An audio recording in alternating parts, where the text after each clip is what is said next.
Welcome to the Rim Break Rodeo. We hope this video helps. You begin by changing the grip and stance to remove the cast.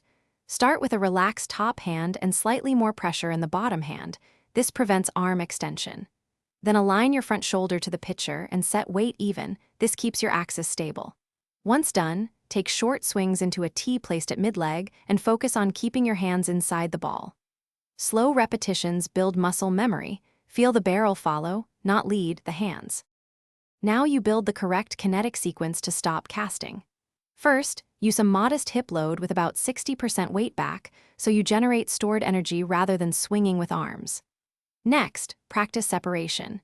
Keep your hands tight to your chest and resist dropping them.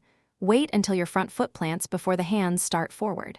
Then lead with the hips. Rotate the hips toward the ball and allow the hands and barrel to trail into the zone. This order creates a compact. To complete the repair, commit to a controlled finish. Compact extension with the barrel staying inside the ball and your hands directing the bat through the zone. Make sure to record a front and side video at 60 FPS so you can confirm timing and hand path. If you still see casting, shorten your stride by 10 to 20% and repeat the tee and separation drills. Shortening forces earlier hip rotation and prevents the arms from drifting. Keep reps focused until the new pattern feels natural. Thanks for watching. Consider subscribing if we helped you.